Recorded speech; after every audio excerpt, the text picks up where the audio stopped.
Hey everybody, what's going on? It's the Donald Hall Show, man. Coming back with another show today, man. Just wanted to tap in, man, and talk about a few things, man. We talk about the draft and Barrett Robbins, man, and what Dan Orlovsky has said about Fernando Mendoza. First, I want to start off with the Barrett Robbins, man. He was a good Raider. I want to say that first, but condolences to his family, man. He passed away at 52 years old, man. And so that was just hard to hear, because he was such a good Raider. He got drafted in '95 from to TCU, and he was solid, man, through all the years, man. Made All Pro in 2002, won Pro Bowl, and of course everybody know what happened with the hiatus in the Super Bowl. That's what everybody remember. Obviously it's gonna be the last thing that you do in such a big game, and that happening. It kind of took the shine off his career, man, because he was really good for a long time for us, man. But his life was like it was never the same after that. After that happened, and it just seemed like it just went downhill, you know. And it just went downhill after that Super Bowl, where yeah, he didn't show up, you know, for whatever personal reasons or whatever reasons why, But he passed away, so condolences to him and his family, man. Um, and so I wanted to talk about the Dan Orlovsky stuff where he was talking about Ty Simpson was a better quarterback than Mendoza, and that they didn't really play nobody, Indiana.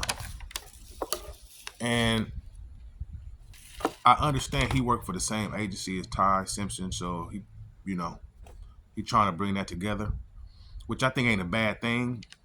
Actually, for Mendoza to have extra motivation, self motivation is always the best. But it's always gonna be some naysayers out there, and I think that's good. That they he's saying that he said he should probably go between the 15 and 20 range. Mendoza should instead of being the first pick. Ty should be he should be basically picked over him. And I looked at the teams that they had played Mendoza. You know, they played Iowa, which was top 25. If you close your eyes and said Penn State, Indiana, who you like just before the season, just in general, you're going to say Penn State. Penn State or Indiana, football school in Indiana, really a basketball school. You beat Oregon twice, right? Oregon was top 10 all year. You beat Miami in the national championship. You beat Ohio State.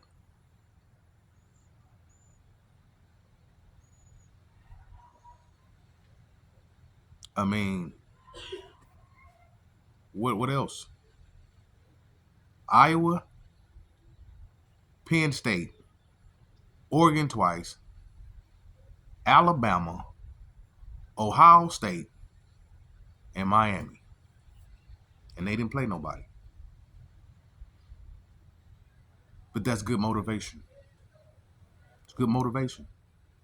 That's very good motivation. Always need to stay motivated, man. And like I said, this ain't a bad thing. It's all how you take it.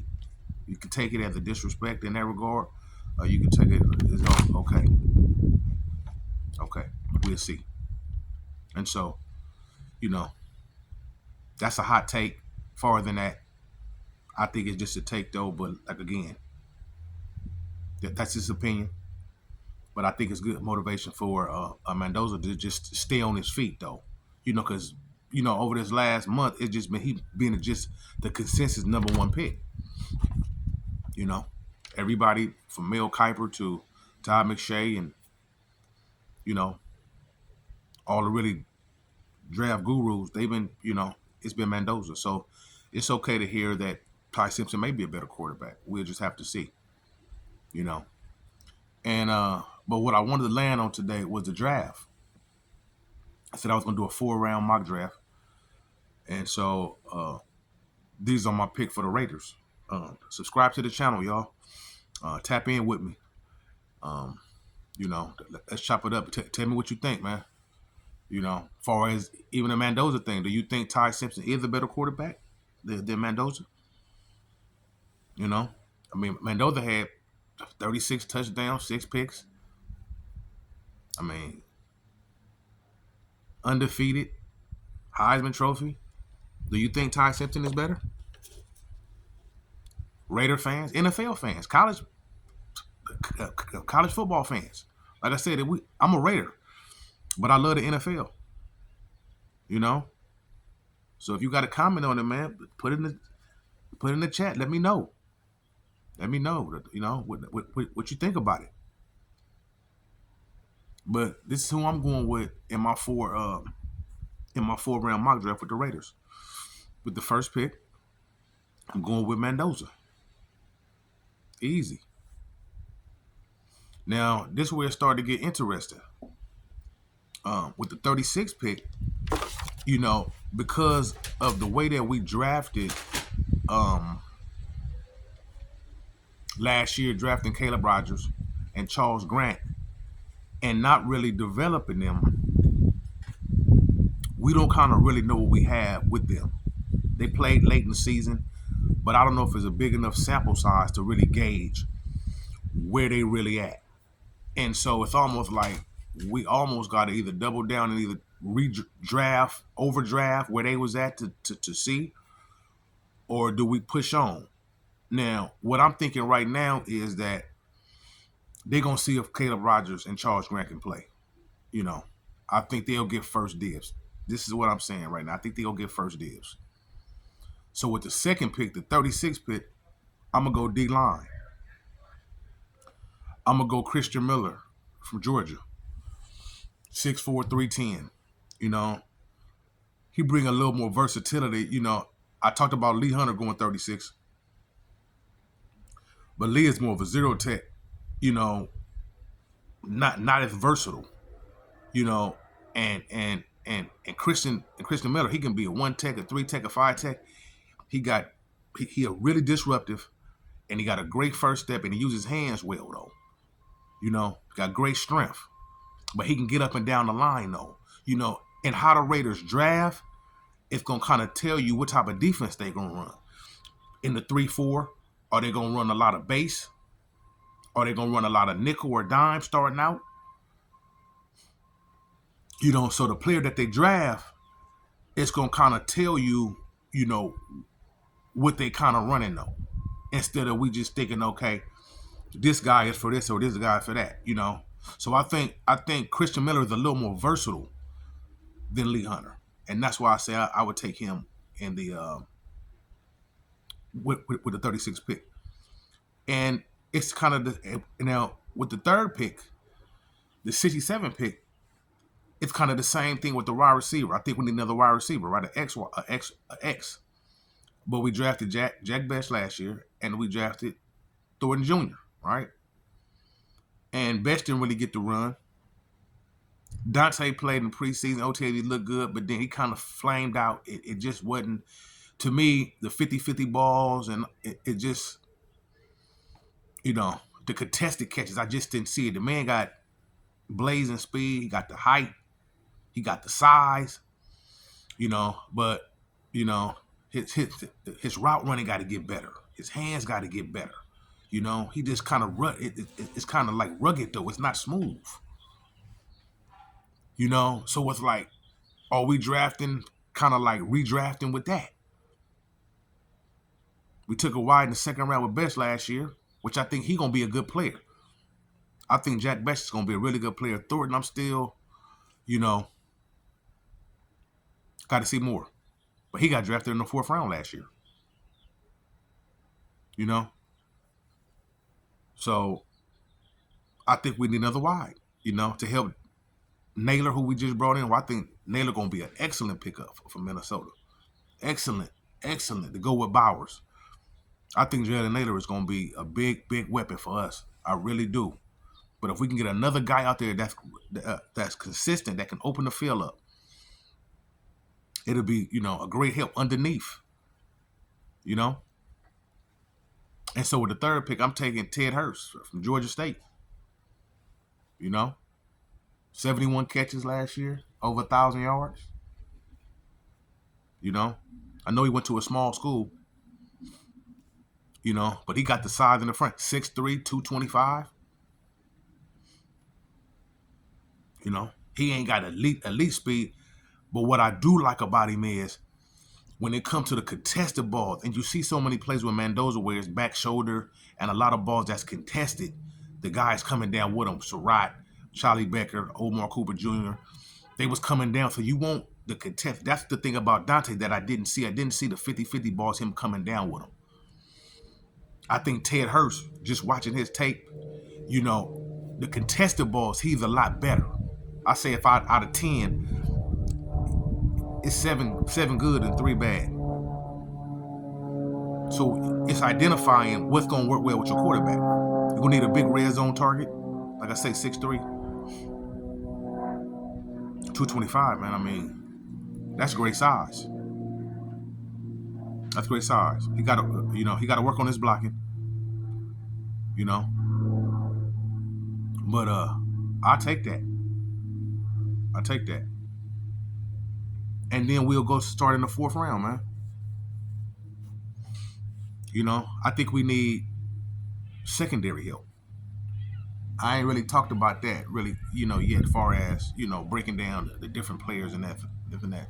But us bringing back Stokes was good. Keep him healthy. The way he played last year, he was excellent. Bringing in Teron Johnson from Buffalo, which I think is going to be a steal if we can keep him healthy. He didn't play over 5,000 snaps through his career, man. So we got to lower his number down a little bit. Got to lower it down a little bit. Getting a little older, and he got a lot of miles. But if you can taper his snaps down a little bit, keep him fresh, develop some of the other guys, I think Teron is going to be a steal for us. He's going to be a steal. I like that. I like Stokes and Teron. Then you got Darian Porter, young guy. He flashed a little bit, but he still need an opportunity to prove himself, So with the 4th pick, I'm going with Bud Clark out of TCU. Safety, free safety. 67 tackles last year, 3 picks. He can play up, cover 2, or he can play down. That's what they need. They need a versatile free safety, though. Versatile. That can play around the box, but also can cover the back end. He only about 6'1", 190, but he play big. Coming out of TCU. Play big. Bud play big. We need a safety, man.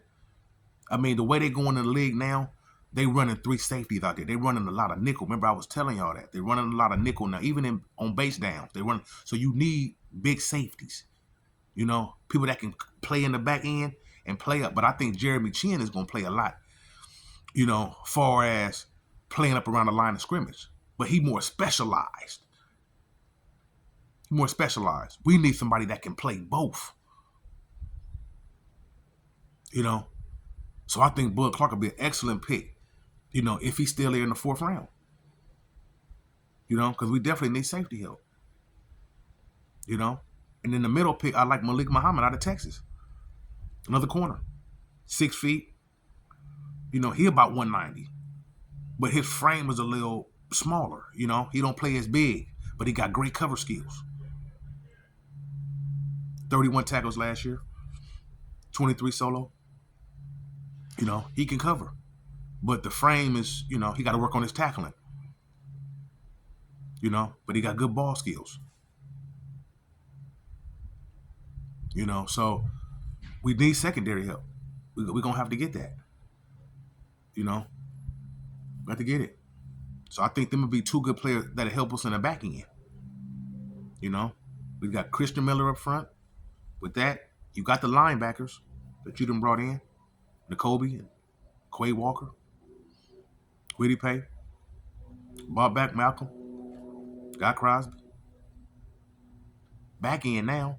Because I think we were suspect back there. I mean, Palomalo, he didn't tackle good last year.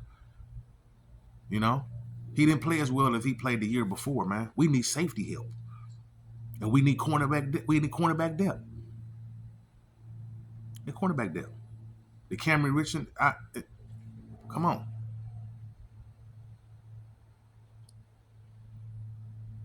Greedy Vance, he may have a chance. You know, let that guy develop. You know, but we still need secondary help. And with the last pick in the fourth round, I'm going with Keelan Black, the Indiana running back, man. I think I talked about him before. You know, he ran for over 1,000 yards last year. 186 carries. Average 5.6 yards a carry.